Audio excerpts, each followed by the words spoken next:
Hi, everybody. This is Brian Koo with my first ever crypto gaming video. I'm very happy to be talking about Gangster Arena for the first ever video on this YouTube channel. For those who don't know, I do have another successful YouTube gaming channel about another video game called Rise of Kingdoms. What makes me excited to kick off this channel with Gangster Arena is that thus far in my 3 or so years of playing crypto games, this is both the most satisfying game that I've played, and I think it's the game that best exemplifies the potential for crypto games, at least this first phase of crypto gaming. Obviously, for those of us who are bullish on this space, we understand the value of having ownership of your own assets in a game, of being able to buy and sell assets however you please in a game. We understand the value as well of both the value and the dangers of being able to invest in a game early in many different ways. It's not just that you would like buy, donate to Kickstarter and get some kind of like grab bag of goodies if the game is successful. In crypto gaming, if you decide to invest early in a game by buying either in-game assets or buying the game's tokens, then you have the potential to make some really significant profits if the game ends up being successful. And, Gangster Arena is actually a good example of that. For those players who kept their greed from the very first season of this game, greed is the currency of this game. For the players who kept greed after the original season of Gangster Arena, and saw through the massive downswing of greed, they ended up getting, I think, a 10 to 15x return from the greed they earned on that in that game. And at that point, they could have sold the greed, or they could have just kept using the greed for future seasons and made more and more money. So that's one of the things that's exciting about crypto gaming, is that you can invest in games early. Another thing that's really compelling about crypto gaming is the fact that, we can have gambling type games in crypto and, no one is looking over our shoulder saying, hey, you can't do that. Gangster Arena is without question a heavy gambling game. It is a game where you invest real money, you compete against other players. If you do well during the season, you will make money. If you do poorly, you will lose money. If Gangster Arena as a whole does well over time, most of us will make profit. If it crashes and burns eventually, then any of us who are still holding on to our greed will, lose some real expected returns. So what is Gangster Arena? Well, first of all, Gangster Arena has seasons. We're about to complete season 4. There's 1 hour left in season 4. And the basic idea of this game is that early on in the season, you get the choice to invest in gangsters, as well as goons, as well as safe houses. Now, what gangsters do is they give you a passive earning of greed, and you can also use gangsters to either attack other players, which you see here, I'm attacking 3 different players with my gangsters right now, or you can use your gangsters to farm additional X greed. Instead of just earning the passive X greed that these guys generate all the time, you can choose to have your gangsters earn X greed instead. And at the same time, you also have the option to use your gangsters on defense, right? Because just as I'm raiding 3 players, players can also raid me. And I can show you what that looks like. About 5 or 6 days ago, or 5 to 6 sessions ago, I was attacked by 2 players, HaCodex and Emerald Thinker. My defense was 78, and their attack was 128. And so therefore, I lost reputation, I lost raid points, and if I had been farming X-Greed, they would have also stolen my X-Greed. But as you can see, most of the time, I do not have any gangsters farming X-Greed. So gangsters are really the most expensive asset in the game, but they're also the most flexible asset because you can use them to attack, defend, or earn X greed. And they give you reputation, and they also do passive earnings. Goons, on the other hand, you cannot attack or defend with goons, but they do earn passive X greed, and they also give you no reputation. So they're much less flexible. They're really just a passive X greed earning asset. Safe houses, on the other hand, they give you no defense, and they give you no passive X greed earnings, but they do give you reputation points. Now, what do reputation points do? Well, reputation points are a leaderboard, and whoever has the most reputation points at the end of a season, they earn the most ETH. You can see right now, with an hour to go in this season, the competition for first place in reputation is very, very close between Ender, P2E, Real Penny Bags, and OX Toasties. The difference between third place and first place is something like it's something like $5,000 or so. It's about two ETH difference between first and third place, and yet they're all buying a few more safe houses actually. Like, I would bet that we'll see the price of safe houses go up in value or up in cost in the next 55 minutes as these guys push to win this reputation leaderboard. That's how you earn half the rewards in Gangster Arena. The other half of the rewards are gained through raid rank. And raid rank simply measures how well you do at raiding other players versus how well other players raid against you. So as you can see, I actually finished 18th in raid rank during this last season. I earned 0.233 ETH for finishing in 19th place, which is pretty good earning because I honestly invested quite a bit less than that. And I didn't really have a very big account, but essentially you can see that I very rarely got raided, right? I had a lot of defense, I bought a lot of shields, and I very rarely got raided. So I got kind of lucky in that regard. Now, there are two other assets in the game that were added in the Season 4, which we just are finishing now. These are pistols and these are shields. Pistols are used for attacking, shields are used for defense. And essentially this game is about every 12 hours there are raids, and essentially this game is a game that takes very little time to play, but it takes you can spend hours thinking about it. You can spend hours planning out how you're going to, what your strategy is going to be for a given season. You can spend hours looking through the raid list, trying to find who the best targets are. There's quite a bit of information about each raid target. You can see all of their assets, and you can see what they've done on past turns with their gangsters and their pistols. Or actually, the pistols are always passive. You essentially just see what they're doing with their gangsters, right? So you can see this player here, Zul Z. For many, many turns, he had all his gangsters on passive X greed farming. What you can also see is because he had his gangsters on passive X greed farming, people were farming him every turn, and they were stealing a large chunk of his X greed. So whenever you send all your gangsters to farm X greed, you're taking the risk that no one raids you successfully, because if they do, they're going to get most of that X greed from you. Now you can see every once in a while, Zulz would put all of his gangsters on defense, and he was trying to essentially surprise people, and they because they saw that for so many turns in a row he had no defense, he would then try to surprise them with a full defense. But you can see from the incoming results here that he lost anyway, because he has very few shields. And so it was very, people were just attracted to this. This was an attractive target right here. This was someone who was farming a lot of X greed every turn, and so people wanted to target him.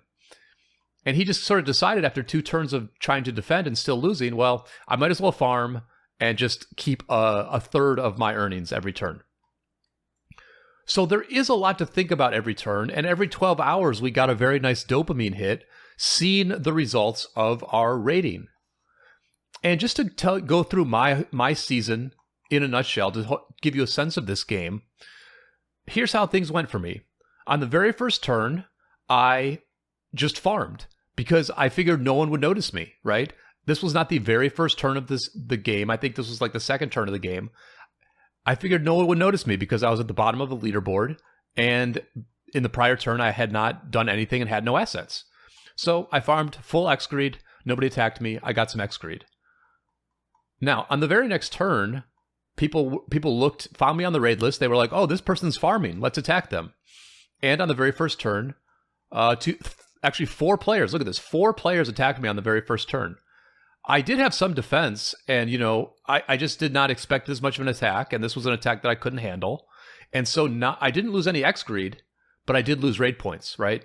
I didn't lose X greed because I knew people would attack me. So I had all of my gangsters raiding instead, and because my gangsters were raiding, I was not farming anything, and therefore my attackers did not get any X greed from me.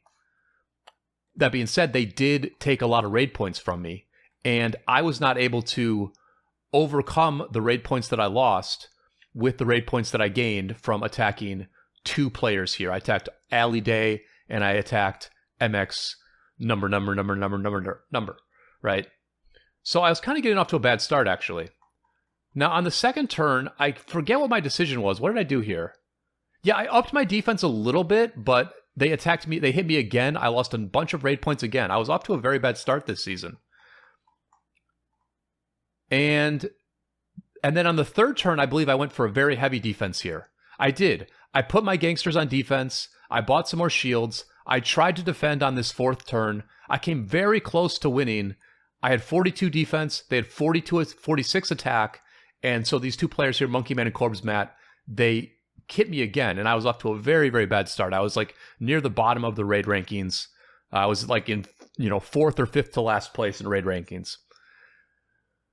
Now, on this very next turn, what you can see is that I go very heavy defense. I waited until the very last second, and I bought a lot of shields at the very last second, hoping to trap these jerk-offs who kept attacking me.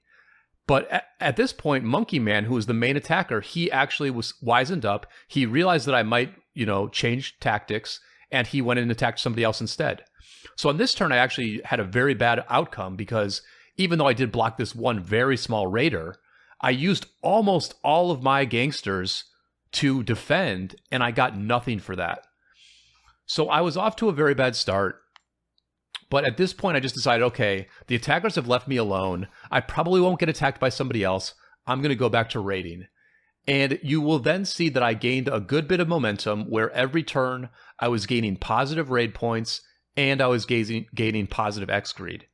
And this is one of the cool things about Gangster Arena, which is that in general, what happens is when you make a good decision, it gives you confidence to make other good decisions, right? So I made a bunch of good decisions in a row. And then if you look around halfway through the season, I had a couple of really nice turns. In this turn on 0828, I had 52 raid points and I grabbed 24k X greed. So what did I do here? Again, all of my raiders were on attack. I did this one guy FT and Bull, I was basically farming the whole season. And, if you find a good person to farm, you just keep farming them. Then I hit this guy, Charlie Sandra, who I was also farming. And then I hit this dragon person, right? This dragon person was an attractive target. They had sort of been going back and forth between farming and defending, but they had mostly been farming. No one had been attacking dragon. And so I just took a real aggressive shot at dragon. I had enough attack to overcome their defenses. I was the only person to attack dragon, and so I stole all of their X greed, and I got a ton of reputation points, or raid points, right?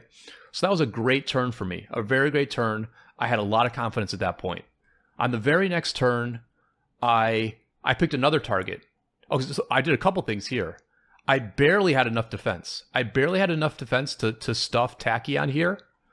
So this was a combination of shields, and I just put like a modest amount of gangsters on defense because I was like, well, I think I have enough for all the attacks I'm doing, and I want to be like a little bit unpredictable on defense. And it's a good thing I did because I barely had enough to stop Tachyon here. And actually, that's mainly what I did there. I actually just farmed three players here, including the creator of the game, Derek Lau. Derek was a full offensive player, and so people were rating him every turn.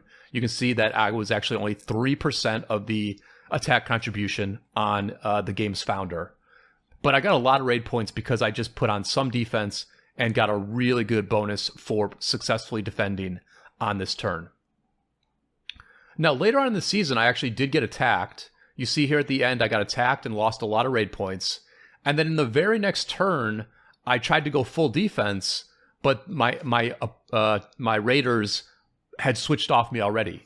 So you can see how like you do lose momentum pretty quickly, and sort of make these like reactionary decisions. But when you have a good bit of momentum, you kind of like are in the zone. You base some of your decisions on intuition and vibes, and you can just make some real good field plays. And that's what I did during this season of Gangster Arena. And so what this experience was like was really good dopamine hits every 12 hours. It's a game that you can spend a lot of time thinking about. You can go to bed thinking about it, but you don't have to actually play it a lot. You don't have to grind it a lot. And for me, I think that's a very good thing in this early stage of crypto gaming, because what I have seen with a lot of games is that they're not that fun, and they require a lot of grinding to make any progress.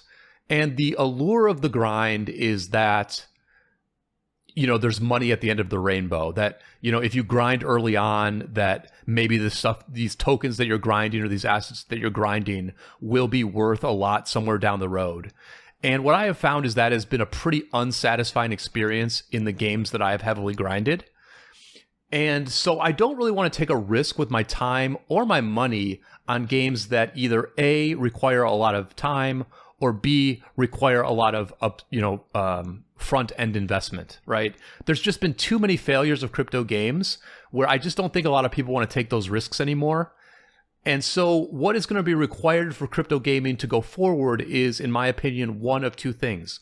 One, people have to release very, very good games, like, games that take years to develop, games that when they're released, crypto gamers like myself look at them and say, oh, this is super fun, and I'm going to play this game because it's fun. Not because it's like an investment opportunity, but just like, this game actually looks fun, and so I'm just going to play it and see what happens. That's one option, but that requires a lot of money, a lot of years of development, and a lot of faith in the crypto gaming populace to actually, come to that quality game en masse. The other option for crypto games is what Gangster Arena has done. They have made a simple game that is a gambling game that has, dopamine hits, it has strategy, and it doesn't take a lot of time. It doesn't really even take a lot of money, right? You could be a small player or a big player in this game. And, one of the real nice things about Gangster Arena is that if you are a high-end player, like Ender, for example, Ender plays this game. You can tell that Ender puts a lot of thought into this game. He invests a lot of money. Actually, I think Ender was just he was like early in the first season, and I imagine that he probably just held on to his greed, and he's now using his greed to invest in future seasons. But Ender is a big player. He spends a lot of time making very good decisions in this game. Fair enough. If you're a whale and you spend a lot of time and play well, you deserve to be rewarded. However, there are also very small players who just spend a lot of time grinding and making good decisions. I spent a good amount of time scrolling through this raid board looking for the best targets. And this is what I've done in every Gangster Arena season. This, to me, has been the edge that I have found in this game, is that I just spend a lot of time picking good targets on this raid board.